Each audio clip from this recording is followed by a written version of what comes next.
everyone. This is Alex Chelberg, and this is the Conversations in Coruscant. Conversations, we're conversing, and we're in the drop set of Coruscant. Just imagine we are. It's me. I'm Alex Chelberg, and that's Pete. Hey, guys. What's up, everybody? Pete, he runs the TGR network, and I'm a part of that, too. We all do a lot of Star Wars talking about Star Wars, and that's great. We're going to talk just about Rey right now. Only Rey. This whole probably going to do 30 minutes and only Rey. I'm going to go get right into it. In Rey's story, the page 102, right after the Rey's vision, when Maz confronts her, I think, Pete, can we both agree that Han knows who Rey is and tells Maz in Maz's castle when Rey goes down for the vision? Oh, I've had this conversation before, and you know what? At this point, I'm undecided because just of his body language and stuff from The Force Awakens, the way he looks at her and everything, I'm not too sure. I've always thought he has an inkling of like, oh, this might be something that someone told me about, or I don't know what this is, because like there is no legend of like, you know, he uses his intuition and it gives him feelings and he follows those feelings, even though he says, you know, the Force is mumbo jumbo, but now he believes it, which I think is so funny. True. But does Han know who she is because of knowing her by history? Does she know who he is? Or does he have an inkling of who she could be just because of Force inclinations that he naturally has, or intuition? What do you think it could be? I kind of think that he might have some idea, just a little bit. Only because right after they met, he offered the job on the Falcon. Mm-hmm. You know, I mean, he's not going to do that for anybody. Maybe I don't know. See, I'm still kind of split on it. I mean, she was on Jakku for quite a long time. Mm-hmm. So if he did know her, it would have been earlier. Maybe after the Kashyyyk thing blew up for them. Yeah, that's gonna be great. Life Debt coming out in July. Exactly. I'm excited for that. So yeah, we'll learn more about Han. Then we're learning a lot in that middle period. Little pieces by little pieces, but not the pieces that I want the most, which is like, you know, Ben and Rey, like to learn that. Exactly. Well, the thing is with that, if we piece the timeline together a little bit in that aspect, that would be around the time where Rey would have went to Jakku. Yes. You know, give or take a couple years, or no, we don't know yet. So okay, this is what we got from Bloodline. We know that it's been a while since Leia has seen or heard from Ben or Luke. It's been a while. That's all she said. The last communication was really staticky because of radiation disruption or something like that. Mm-hmm. That's what we learned in Bloodline. Which you already read about that because you're past the halfway point. Mm-hmm. So let me ask you, it's like what, 10 years before? Yeah, it would have to be 10 years. If Rey would have been 5. If that event when she's 5 that we see in the vision, you know, if they say 5 in Rey's story, they say 5 in the novel, and you know she looks like she's 5 years old in the movie, so that seems safe. Roundabout, yeah. Yep. So it would be 10. That means she'd be 10 years, 10-year gap between when she's 5 in the event and then Bloodline. So is a while. Would Leia have spoken the way she has about Luke and Ben being off training and looking for Jedi artifacts? Would she have had that tone if, you know, she's just like, oh, it's been a while since I've seen them? Mm-hmm. If it's 10 years, does that add up? That's quite a long time. But, you know, it's been 10 years since it's been a while since she's heard from them. You know, I think it could be that maybe Ben did a bad thing and then he got shipped off with Luke and she thinks he's off training right now. But then until The Force Awakens, they find out that he's Kylo Ren. I see this is where it all doesn't add up quite yet. You know? Yeah, we're missing about half of the puzzle, I think. Yeah. Yeah, exactly. And it's fascinating where Ben goes bad. You know, because if Snoke is corrupting him from a young age, seducing him to the dark side from a young age, I think that he's been off for a while. I think maybe Ben has been off. They sent, Han and Leia didn't know how to deal with him, so they sent him off at a young age, and they may not have seen him for 10 years because it says in the Force Awakens novel that Han looked at Ben in the Force Awakens, looked at his face for the first time he'd ever seen him as a grown man. He had so implying that he had seen him as a young man, which would imply 10 years would make about sense. About 20 years old. Late teens, teens, 20. So he would have been sent off 10 years ago, which would have been when he's about 18, 20, whatever. And that could have been if is Rey in that vision as a little girl? You know, like where does it all add up? I don't know. Then we got. Did you see the ship thing not too long ago? They marked it back to EU Luke Skywalker's ship. You remember that a couple months ago? No. Can you refresh me, please? Okay, it was a shot of the ship leaving Jakku. Yeah. They connected it with Luke Skywalker's ship. It was the one with the engines in the very condensed in the back. It was kind of maybe cone shaped a little bit. Yeah. Okay, I've seen that photo. Yeah. Okay, now they connected that with a picture that was taken from the EU off of Wikipedia or somewhere. The exact source. It looked like it was from maybe a comic or something. So it makes me now. Well, I got something here on that exact point, if you don't mind me. That's all right. But what I want to say before we say that is what. So Kylo was training with Luke first, and then went with Snoke. Yes, but Snoke had been, around and had been seducing Ben since he was a young boy. Secretly, and that's what made him turn. So, yeah, okay. So we got to wonder if the AL had a hand in the whole Rey thing and all that stuff, too, as well. The narrative seems to be Ben was, he was conceived out of angry sex. That's also in Bloodline, remember that? So he was conceived in angry sex. He had parents that were, neglectful in that they were too busy doing their own thing. Snow came in, started seducing him. Leia could have told Han and been able to stop it, but she was afraid of what Han would do. So Ben is still getting this negative influence, and Leia is, not fulfilling her role. And then he lashes out. There's something he does.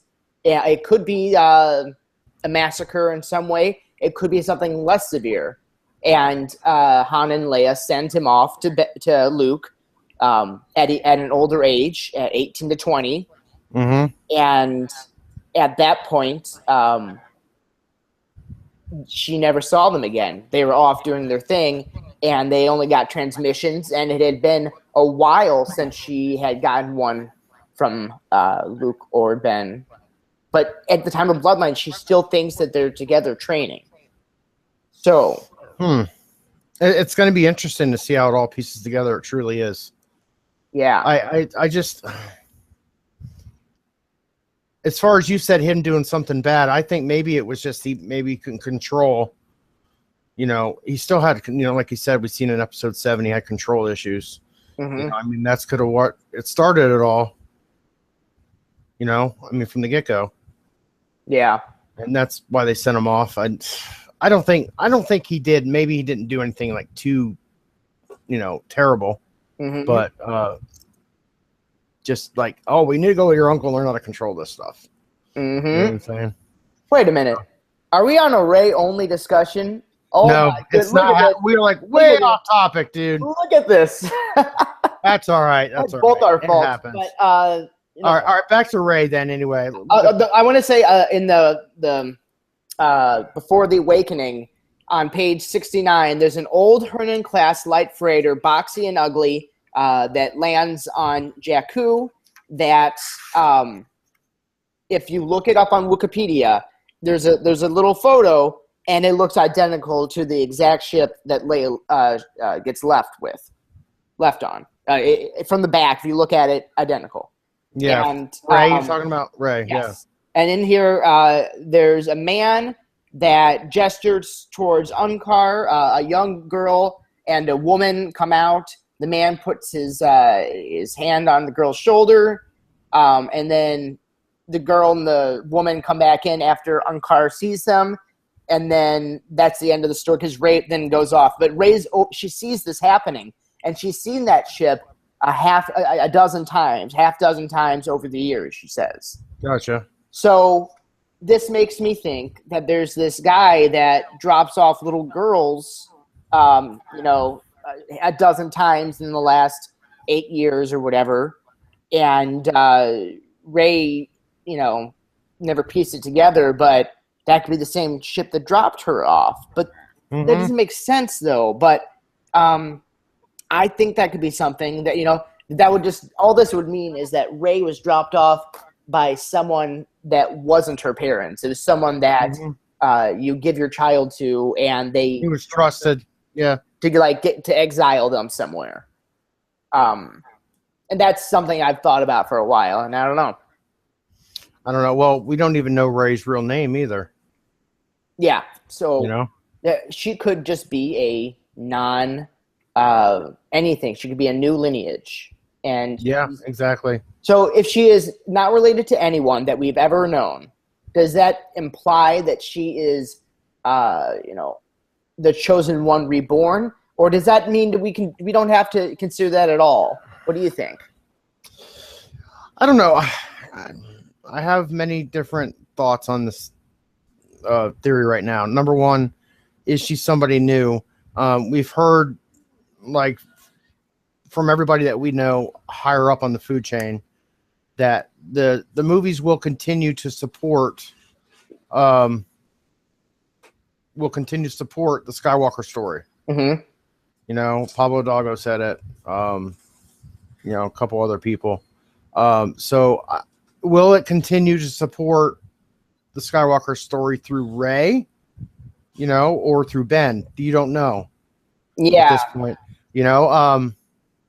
I read a theory not too long ago that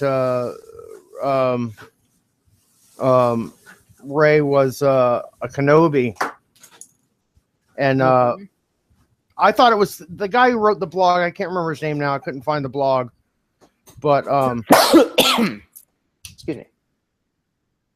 And sorry about that. And I couldn't find the blog, but anyway, he presented some really, really interesting points in it.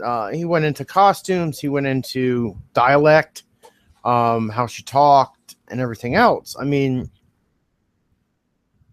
granted, the way she acts is more like a Kenobi than a Skywalker. On that exact point, can I say one thing? Yes. I've thought that too. And I've also thought that her fighting style and what you see her do in that lightsaber fight, but only with a lightsaber, is the exact same moves that Palpatine made. Yes, and we kind of covered that, and I can't remember. I was on another show. A lot of her stabbing motions were made because she is proficient in using a staff. Okay. So that would explain the stabbing motions. Now, if you overlay her fighting style with Anakin's from episode 3 and 2 and stuff like that, that also adds up perfectly. It matches perfectly. There's actually a video you can see online where it matches the two fighting styles, as well as her facial features as well, the teeth and the facial looks. You can see where that matches up. Mhm. So it seems like we're getting like a melting pot of like a bunch of different, I guess it all depends on how you look at it and the angle, as to your point of view. Once again, Mhm. is how you look at it, but it comes from many different ways. I don't know. It's going to be really interesting. I'm still split on it though. To tell you the truth. Well, finish on your Kenobi. I interrupted your Kenobi because that was Kenobi. He made a lot of good points. Like I said, costume, dialect, body language, stuff like that. He brung in. Now the blogger went back to say, of course, this is all theories, everybody. So, but the blogger went back to talk about Satine and everything. Because Rey would be like, if we were to pull in their great granddaughter, right at this point, if I'm thinking right. Yeah. So they have had an affair and she hid it from him, a child, and then she died, and then the child went somewhere else, had a child, and went on from there. And it's entirely possible. We don't know. It's a big galaxy. A lot of stuff happens. Let me add something. There's something to add to that Kenobi theory. That's kind of a complement to that, which is in the Force Awakens novelization, in the Rey's vision part.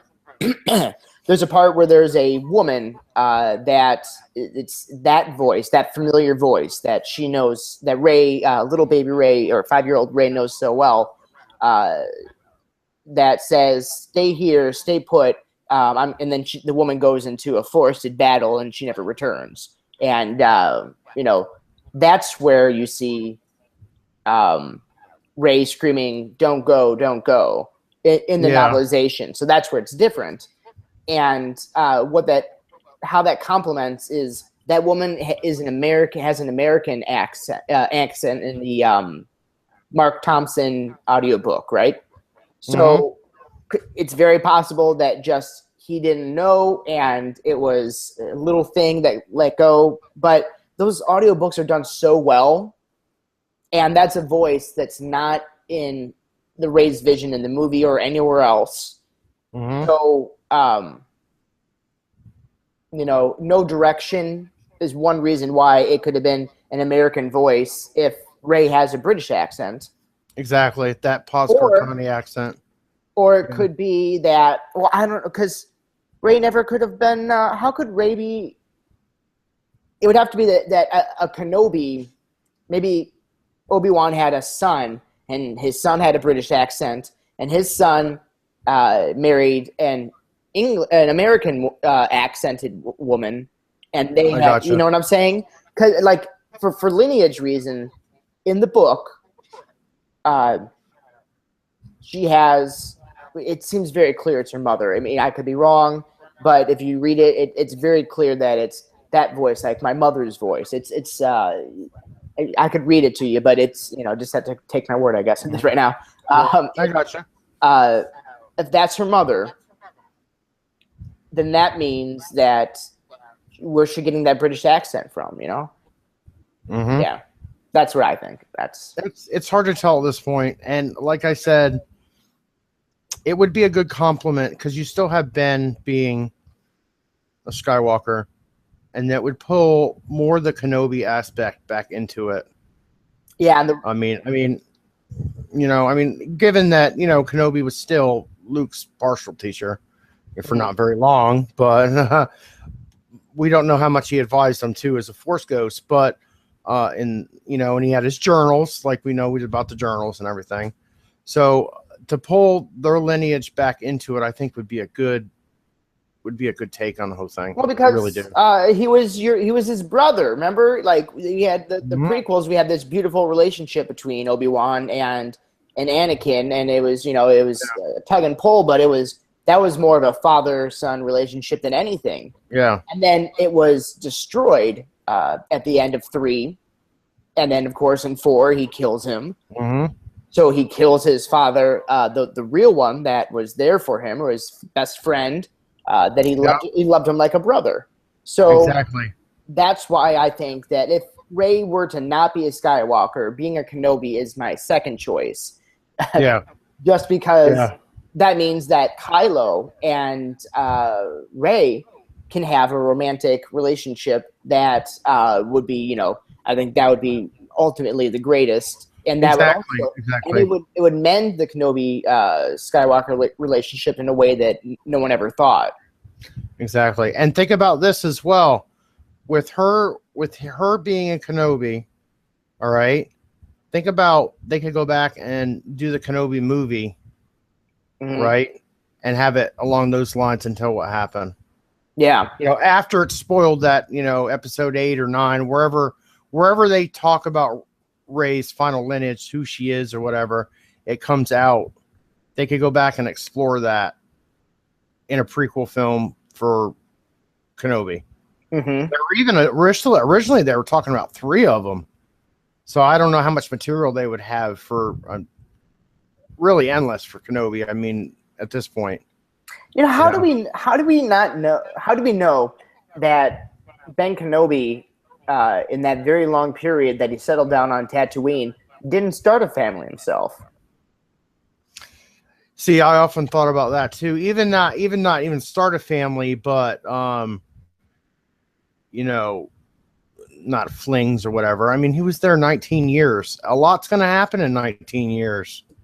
Well, I think he might have started a family, and then something happens where they get killed, and then that's one way to put it. I don't know. Well, he left the Kenobi name behind. Obviously, when he was on Tatooine, he says it in A New Hope. That's a name I have not heard in a long time. So obviously he very well could have started another life there. Trekking out.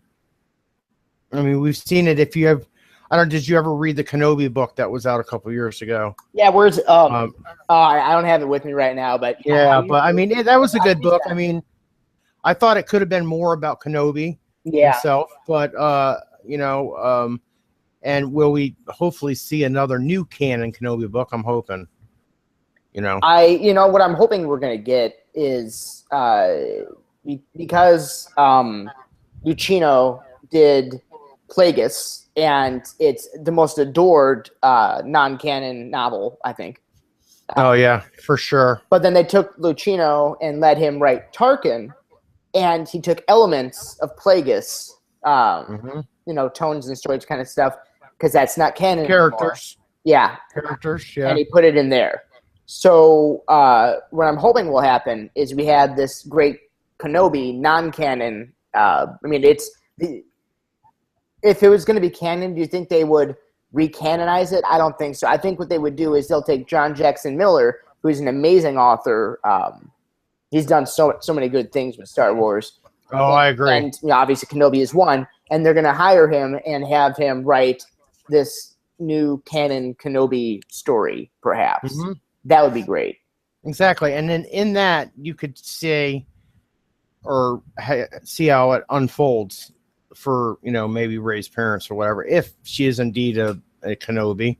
I may be way off base, but yeah, well, I'm entertaining this. I mean, my main, I would be happiest if she's Luke's daughter. Yeah, I think but of course, there are many ideas. There's many things it could be, but I think the top 3 for me right now would be she's a Skywalker. Second would be that she's a Kenobi. Third, that she's just a totally new character and no one that which would you're not big on the reincarnation theory, right? If she's nobody and just not related direct, like if she's not the direct son or daughter of like a man or a woman that we know, then that would mean that she could be a reincarnated, or like what Red 5 always says, that it's in Hinduism, or is it Buddhism? Sorry, Buddhism, I forget. Yeah, Buddhism. Well, they're both. Whichever. The Dalai Lama is born in a new body from anywhere, and you have to discover it. So, do we just discover the chosen one reborn to be able to do what the chosen one could do. Mm-hmm. Um, Well, in the Reddit, they had that crazy Reddit leak that was out last month. Okay, and in that, you remember reading it, he says, at one point, Rey was mad at Luke for not telling her that Luke was her father, and Luke said, well, I'm not your father, you're my father. And yeah, you're my father. Yeah. I thought that was just eerie, and I was like, no, this just don't sound right to me.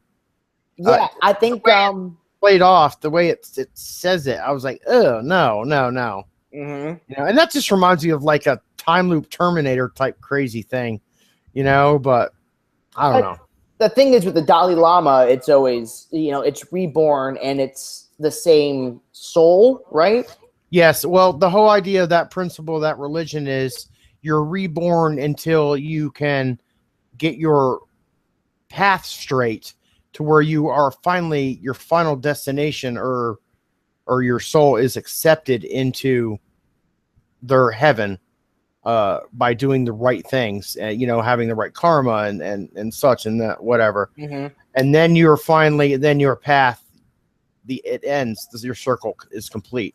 So now if it's based on that, which, a lot of Star Wars writings were based on those religious undertones, we had it included in the Force, and, it was Buddhism and Hinduism, mostly Buddhism, but then you had the Shaolin monks for like the Jedi and mythos, the Norse religion, and all that stuff. But anyway. Yes, good stuff. So, well, is that open? Well, what I'm thinking is that opens it up so that Kylo can really just be an evil dude too, and he doesn't have to be redeemed. Which I think that's a very progressive statement to be that.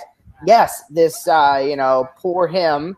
But he did terrible things, and he's not going to come back. And he is an evil character, whether you sympathize with him or not. And he's going to wreak havoc, and and maybe I'll even be like, he'll do a bunch of more terrible things, and I'll still be like, oh, but I want to redeem him. But we may not get that. And what that would mean is that if Rey, if that opens up for Rey to be the chosen one, then he doesn't have to fulfill any role other than being, which I don't know. If she's Anakin reborn, if that's what it is, whatever, that the chosen one reborn, then he still technically is a Skywalker in that it's Anakin Skywalker, the, immaculate, birth from a mother and no father. Exactly. That would be close enough to it being Skywalker to where, that can be the story that we want to follow and that redeems and makes it so the Skywalkers are good. Whereas, Ben Solo was just poor him, but he's going to end up being evil all along. He's not going to be redeemed, and you're going to, end up wanting him to be killed in the end. Yes. That opens up that avenue, which is something that I don't see anyone talking about or really thinking of, but I really want that. I'd like him to just be not redeemed and just be evil as evil can be. Exactly. I don't know. I think I've said from the beginning that he's going to be redeemed. I just have that feeling. Me too. Just the way he acts now.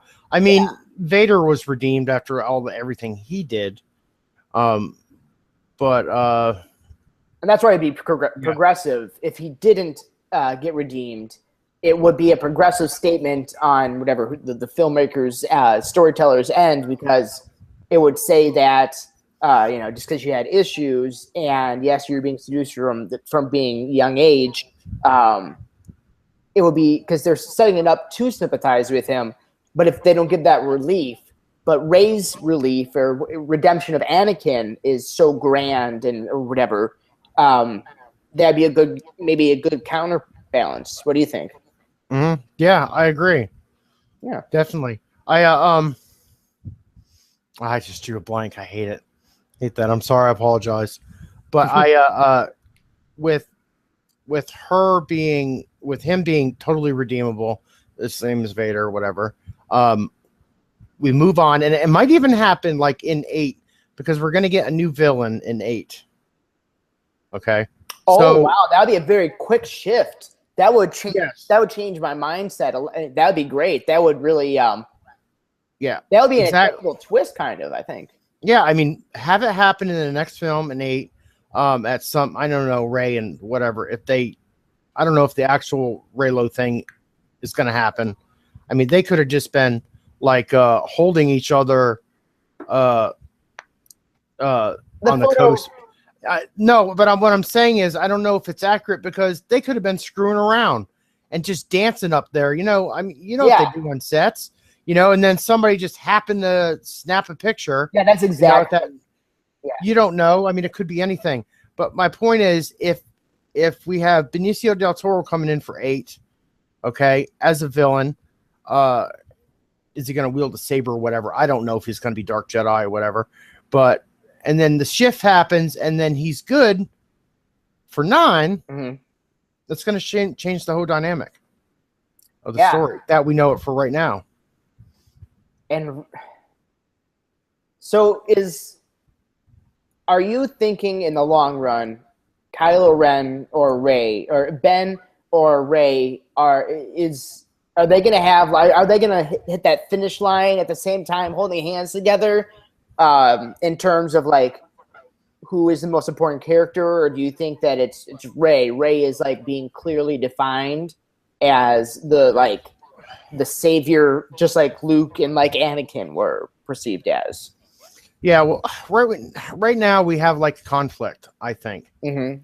Yeah, Rey is a super important character, right? But here's the thing. Kylo Ren is blown up to the point to where he's huge. He's adored by all levels of fans. Mm-hmm. Okay. He's getting as popular as Darth Maul is. He's a really popular character. And I think that's going to have a lot to do with, because we have different writers. We have different writers in every movie. You got Rian Johnson, where they're saying now he's telling a totally different story than, say, JJ would have told. And they're going in a different direction. I mean, John Boygatta's read the new script. All the other cast members have read it, and they're like, wow, they're doing something totally new. That could very well just be them trying to entice us in. You don't know. Mm-hmm. I'm just in my mind, I don't know if I'll be able to handle if there's like literally if they just shredded Lucas's 7, 8, and 9 and just every single aspect of it just threw in the garbage. I don't think so. I don't think it was. I think here's what happened with that. I've read a lot of data on that, and the original ideas, I think they looked at, and then Michael Arndt, however you say his damn name, took that into consideration, and he takes a long time to write a script. He was like saying I needed 18 months to complete the script. I mean, because that's fine. Yeah. You can change everything about the script. But even some elements they kept. They kept some elements of that original script. Did they keep the story? So like what I'm saying is like if this, because he's still in the credits. Well, yeah. What I'm thinking is like George. He had this 40 years planned out from Return of the Jedi till whatever the end of this trilogy. Are the events that he planned, like let's say the story he was going to tell would have been, like different in some ways, but it would have been like here on the plot, like just like with where TFA is, or are the events that happen in this gap, are they the same that we're going to see in the movies that George Lucas originally planned? Or is that's because it's fine to tell a different story. You can rewrite the script and everything, but if the story is still the same thing that George planned, the perspective you tell and the points and timeline of the story that you tell can change, and you can make 50 different movies that are the exact same thing in that gap. But is it the actual events that George planned out? Are those being kept? I don't know. That's what I care about. Yeah, I don't know if they kept like the original, like the original paradigms for the story. I know See, this is the thing that confuses me, because when it was written before, when 7 was filming, they showed 3 scripts. Do you remember those pics? Yes. Now, was my impression that they just completed all 3 films, and that there were all 3 scripts were done. Now, there's a lot of changes that they made with more or less. I know this topic's on Rey, but more or less like with Poe, they made changes with because he was supposed to die actually, so they had to write in more lines. They brought some fine, but like for Rey and for Kylo and for the overall story, if it's set, you're talking about like from beginning to end. I'm pretty sure it is because of canon and timeline issues. I mean, there's a lot that goes into it, not just the movies. You got the books and the comics. I think the overall paradigm, the story and everything is written out, but I don't think the gaps and the holes are filled in yet. They know how it's going to end. They just don't know the journey getting there. Yeah. You know what I'm saying? If I would have to venture a guess, but here's one big thing here. Remember when George said that it was a story for little? It was about little. It was like a younger group of kids. So they would have been like maybe Anakin's age in episode 1. That's actually what he said he did. That was his story. Was the story he was going to tell going to involve Luke, Han, and Leia? Because if it was, that would mean it would have to be 30 years after, because the aging can only be so much, right? Yeah, exactly. So if George had, do we think that George had planned having Luke, Han, and Leia come back, or would this have been not with them? Well, he had planned it. If you go back to that original 1983 interview that they did with Lucas, do you remember hearing about that? Yeah, but it would have been 10 years ago. That in aging terms, he said it would be 20 years. But I mean, that tells us though right there that he did have some plans in mind that he wanted to tell them as older, and maybe introduce a new cast into it that would continue the story on.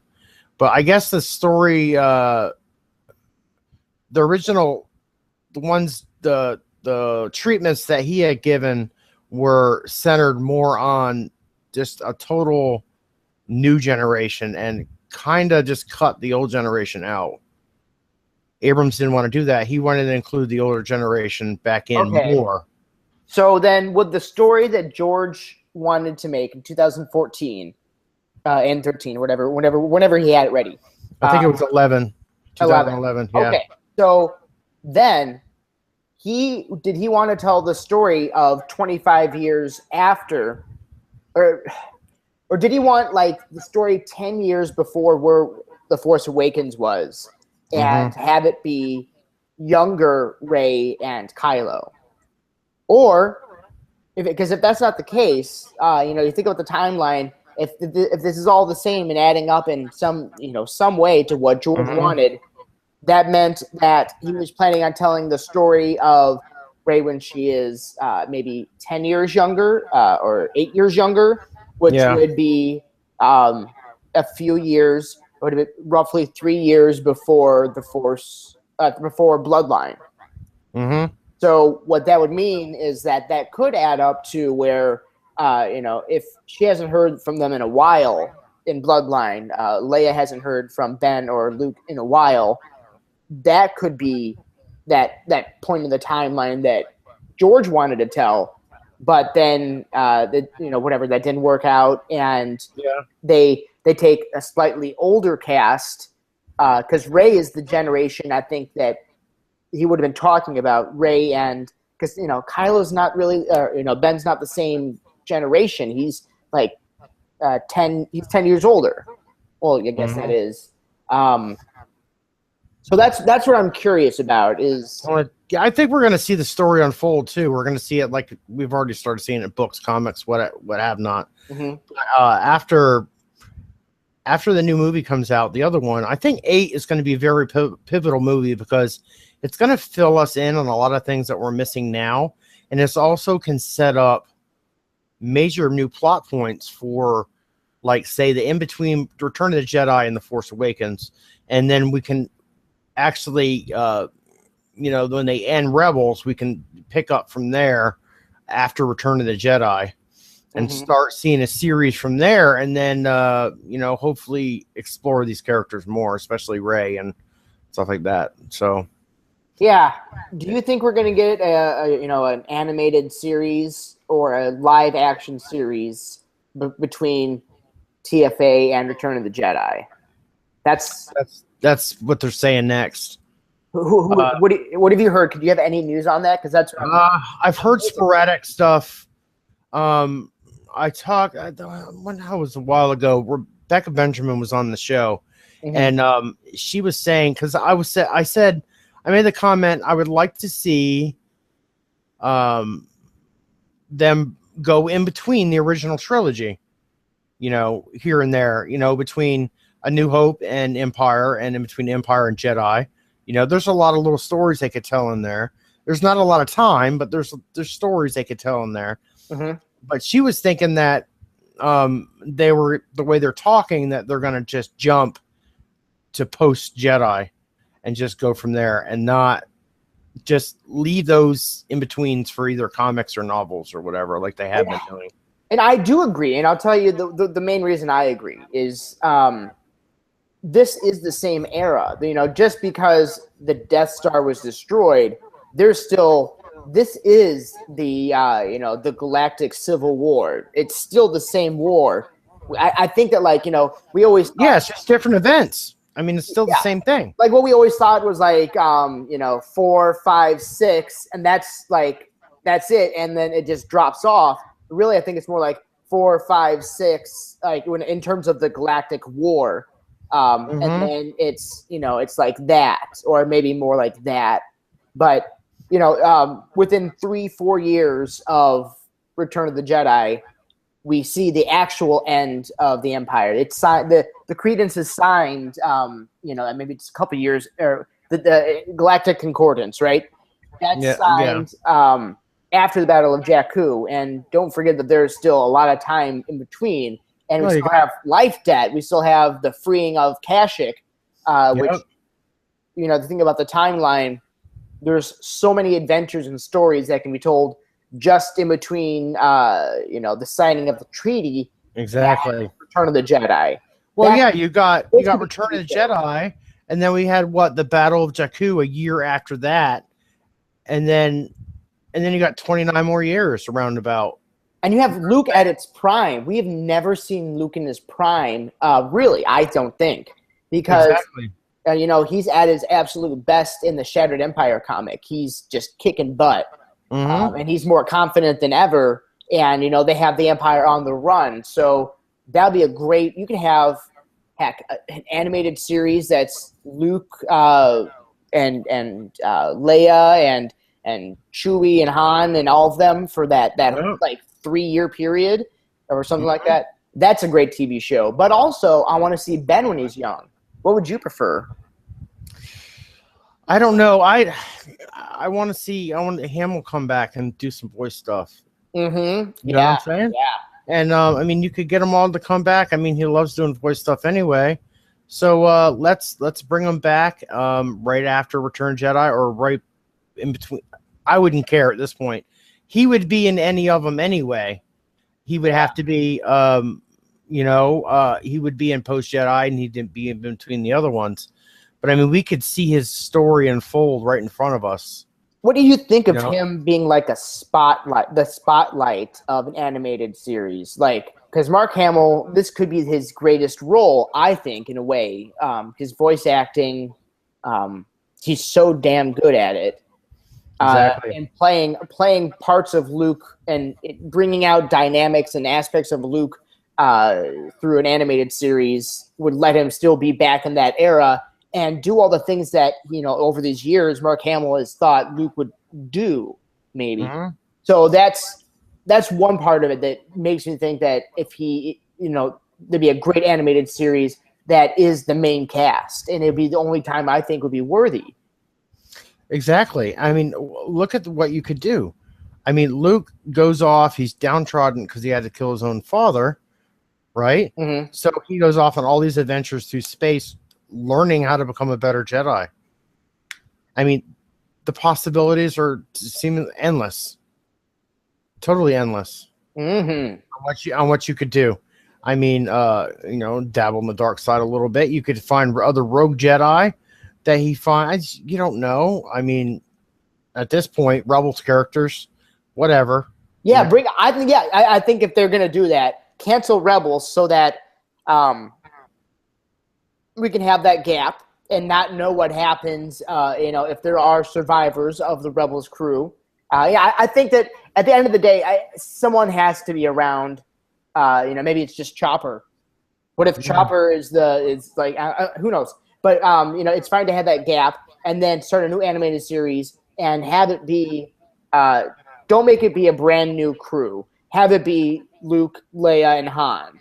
And yeah, I mean, they wouldn't have to be in it every week. You could feature them now and then, especially Han and Leia.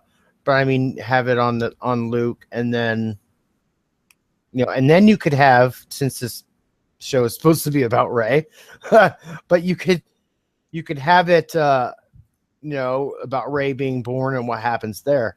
We're already going to know that backstory anyway by that time, so it's not going to be a surprise. So it's another prequel in a sense. Yeah, man, there's so much good stuff. But I want that animated, and I want to see. I really do want to see Ben and young Rey as an. But that could all be But see, there's the thing, and you're right. You're 100% right. But that could all be one series. Oh, okay. Well, it would be a big. Does it have to? No, I mean they'd all be in the same series. I mean, Luke ends up training Ben. Something happens to Rey. She goes bye-bye. Well, I mean, it's all. Luke's always off. He's never been stable. He's always been going around looking for Jedi artifacts. Exactly. So that could mean that they can have at any point, because Luke can just be loosely tied in and come in mysteriously on occasion. But I do want more on Luke. I don't know. That's why I'm a little torn. And I think he did stick around for a lot of helping with the building the New Republic in the beginning. Well, it had to have been 15 years, at least. Yeah. So from Return of the Jedi, so he was very active in the Battle of Jakku. Mm-hmm. He had to have been, all right, up until 15 years before when Ben got older, right? Mm-hmm. Okay. So how long's he actually been missing? Not that long. Man, what if the battles we're seeing in Battlefront are actually the battles that happen post? Where do we know in the timeline those battles are? Because Jakku, that's just one. Well, we know Jakku. That was the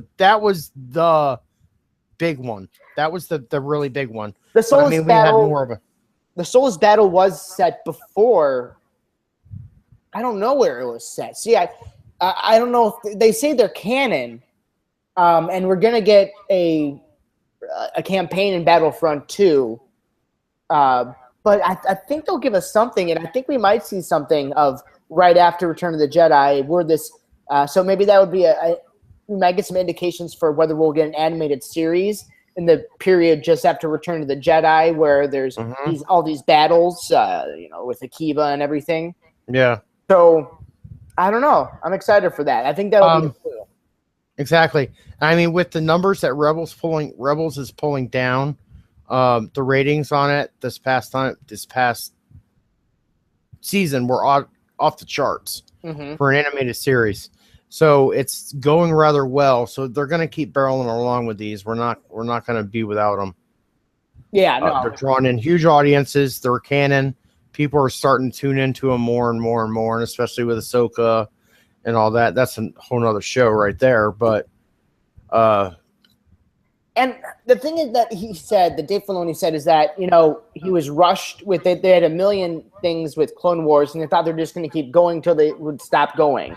But with Rebels, he had it planned out so that Rebels would be told, and they would have the right amount of time to tell that story, and then their story would be over. Exactly. And I think they learned a lot as well from the Clone Wars. Mm-hmm. Okay, I mean, it was new technology. They were learning how to pace it out and plan it, and now you have the story group that's going strong. You know, they're introducing the old legend stuff, trying to get everything organized. So as they go along and as they progress, Rebels is telling a very unique story, and like he said, it's all planned out from the get-go. So we're going to see a new story come out after Rebels that's going to be, once again, totally planned out, you know, from season 1, 2, and 3. I mean, Rebels has what, one more season after this, I believe. Yeah. So yeah, it's awesome.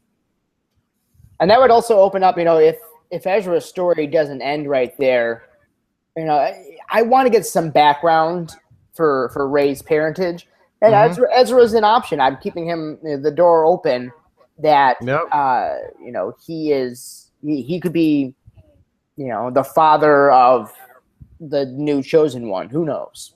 So you don't know. And who's to say he doesn't get thrown, who's to say he doesn't get thrown in carbonite for 30 years? Yeah, exactly. Right? You don't know at this point. You know, like we were talking on Del Toro. Hell yeah. Yeah. Exactly. I mean, his looks and everything, it matches up. Is it entirely possible? Of course it's possible. It's a movie. Anything could happen. Like I said, he could get thrown in carbonite for 30 years and then come out and like, oh, I'm back, guys. You know, and be a, you know, I mean, he does have the holocron, so anything's possible. Yeah, imagine you bring the Sith holocron into the scenario for episode 8. You know, what if it like somehow he got frozen in carbonite based on like, you know, what's his name? The pirate guy. What's his name? Hondo? Hondo. Yeah. Oh, Hondo. Yeah. Oh, yeah. Hondo. What if he somehow screws over Ezra? There's something that happens, and you know he was going to go to the dark side, Ezra, but he gets frozen in carbonite or something like that, right? I don't know. Exactly, and you don't know what's to say at the end. The Emperor doesn't, and Vader doesn't catch him and throw him in carbonite, or anything could happen. And I mean, Benicio del Toro would be at the right age. I mean, Ezra's the same age as Luke and Leia, so in that, I mean, they can make him up a little bit for episode 8. You know, so yep. Anyway, that's all my theories. Yep, I think we've exhausted all for today. All right, this has been a great episode of Conversations in Coruscant. We did a great job of absolutely disrespecting every aspect of the title I plan on giving this. I think we'll have to rethink that. Doesn't that always? That seems to be my MO though. Every show I come on, it seems like well, you know, it's natural. It's called natural trains of thought, and that's how we get these you know, better ideas and better connections. Is just letting it flow. And in the end, you know, we did talk mostly about Rey, and because we kind of drifted, we got to actually look at a bunch of stuff from different angles we never thought of. So, isn't that special? That's special. Fabulous.